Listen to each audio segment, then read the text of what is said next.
The importance of today's message is you're sitting here and I'm standing here.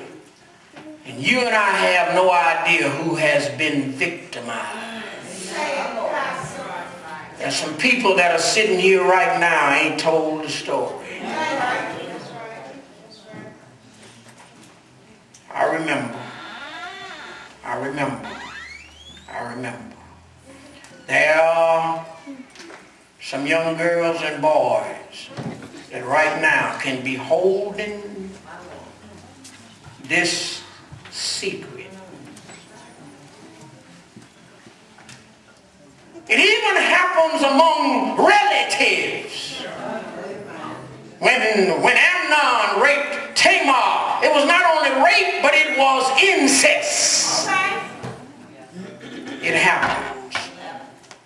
And I want those persons to know today that God is not pleased with what has happened to you, because I hear him say, the least you do unto these, my little ones, you've done it unto me. God takes these kinds of assaults personally.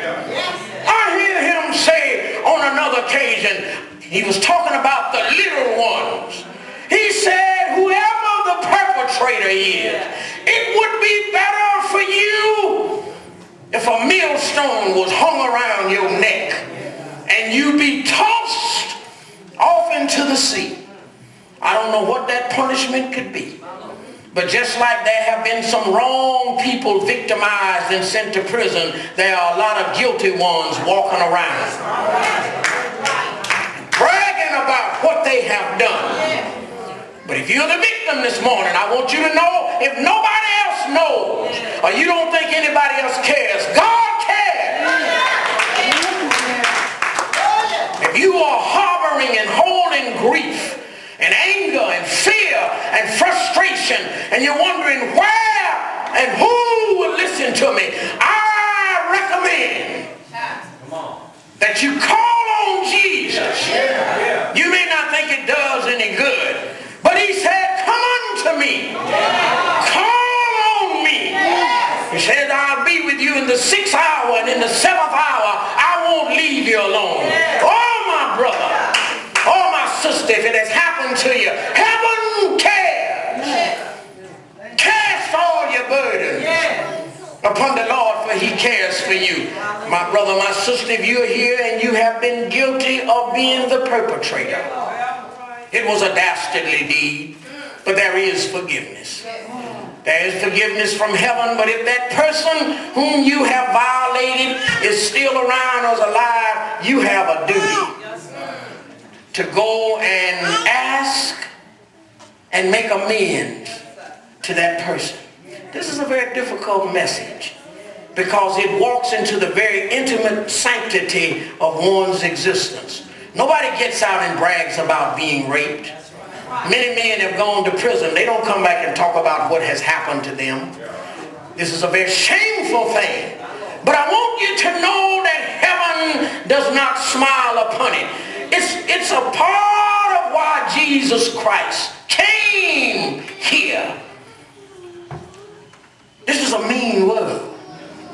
This is an uncaring world. And yeah, there are a lot of sermons today that folk are making President-elect Barack Obama their subject. Well, I ain't making him the subject this morning. What I'm talking about concerns him too. He's got 2 daughters and a wife. I got 3 daughters, a wife and a mother still around. Some of you have daughters, but you know it doesn't stop there. Some of you have little boys. And there are men, matter of fact, check me out if you don't believe me. There's $1 billion industry where they're shipping and trafficking little boys and little girls all over the world. There are some sick people in this world, and they ain't all in the ghetto. Some of them are filthy rich. They are just perverted as hell, and they got the money and the power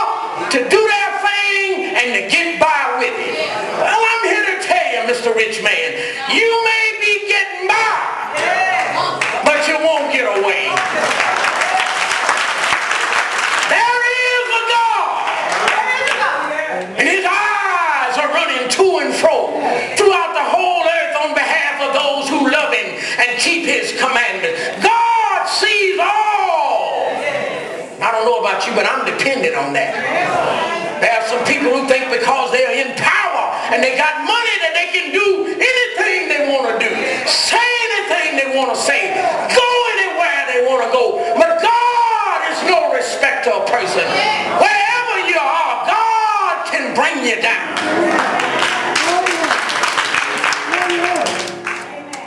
He brought down Pharaoh. He brought down Nebuchadnezzar, who had all the power, had conquered all of the known world. Oh, my brother, my sister, we serve a mighty God.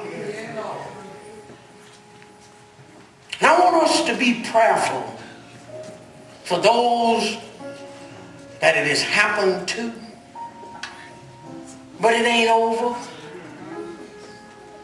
If it has not happened in your household, don't brag.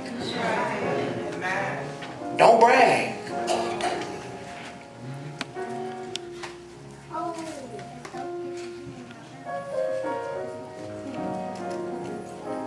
This is why church is important. Because here is where people who can go nowhere else should be able to come. Did y'all hear me? Should be able to come. Should be able to come. But sometimes we act as if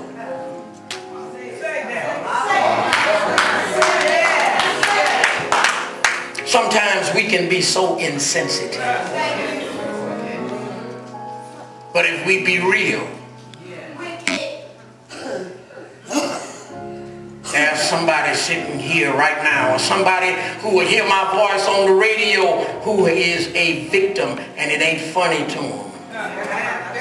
And they don't think it's a silly sermon. Somebody's saying, thank you, preacher, for acknowledging that something has happened to me and I've not been able to share it with anybody. I'm ashamed. I'm hurt. I'm torn. I'm afraid. But if you're here, I want you to know there is forgiveness. And there are those of us who will not turn you away, but accept you with loving arms and understanding that these things have happened, they are happening, and they're going to happen again.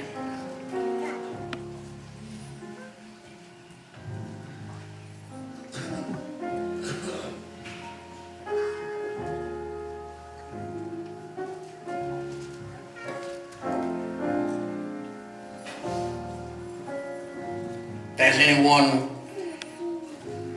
who wants to make Jesus your